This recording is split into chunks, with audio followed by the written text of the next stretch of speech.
I'm going to talk about is maintenance beliefs or behaviors, or we call it beliefs. For goodness sake, keep things simple. Again, because it comes down to people. And don't complicate it. Take it in steps.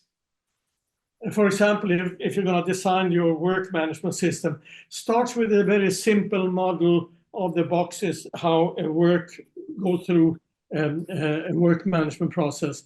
And then you add to that who is doing what and so forth. Because if you take from the very beginning and draw up the whole work management process in detail, oh, it just blows your mind. It looks complicated, whether it is or not. So simple steps and then build more on the details. The holistic reliability and management system can be supported by other tools. Don't mix up the tools with the holistic reliability and maintenance management system.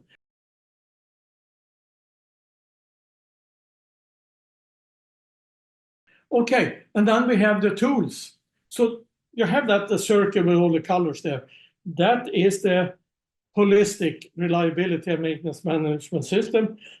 Nothing new in that since 90 AD, and the Romans maintaining the aqueducts. I must have draw it up in a box of sand or something. But anyway, that system is always going to be there. Then you have other tools to support the system, like computerized maintenance management system. You just can't be efficient today without a computerized maintenance management system. And there are so many unbelievably good systems out there. I was part of developing the first CMMS 1968, actually. And we had it online running 1973. And it's still on the market with my name on it, the Idhammar system, and I have absolutely nothing to do with it because I found that to be boring to tell people how to push buttons and drag and click and do whatever, you know. I just looked at it as a good tool, and of course that system looks much better than we gave up on it many years later. Anyway, single minute of change of die.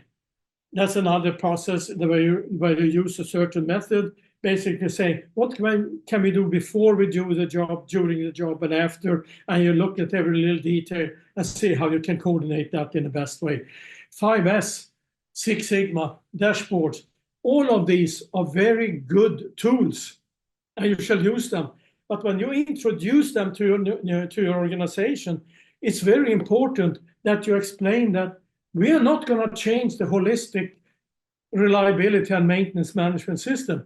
It's here to stay. These are tools we will now add on to that to help us perform that better and better. Otherwise, people will just throw up their hands and say, oh, there's another program of the month. And I believe it's something that will replace this stable, holistic reliability and maintenance system. So it's important you explain the difference there between tools and also the holistic system. And by the way, RCM is also a tool to decide the best maintenance method. Always explain what, why, and how. I said that so many times. Of course, you have to start by, this is what we need to do, and then focus very much on why we're going to do it. And I am a leader, so I want your help to see how we can do this, in the best way. And you include your organization.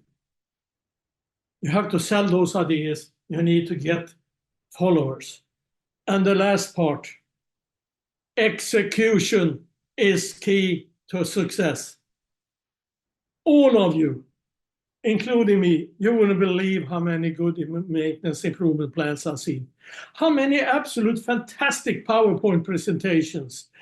They can both sing and dance, and they have all the whistle and the bells you could dream of, and all the colors and everything, and a lot of presentations and a lot of hallelujah meetings and so forth, and then nothing happens. So much of it is, many times leaders put too much effort in telling what and training, which is very important.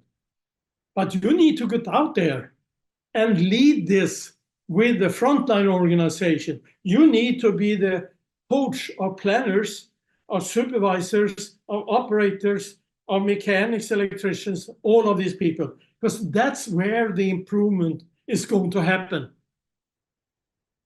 And if what you have as ideas don't translate into action on that level, nothing happens. And you need to see to that goes down there, and you need to spend, whether you are a consultant or you are a manager in your own organization, you need to spend time with these people and coach them, support them, sit in their chair for perhaps 3 weeks per planner an area if you're in a very reactive organization. And of course, train people in how to plan and how to schedule, but that's the easy part. That's a very easy thing to do. Necessary, but easy. And because most planners that most know how to plan, or they can find better ideas how to plan, it's to change the whole organization around them so that they're allowed to plan.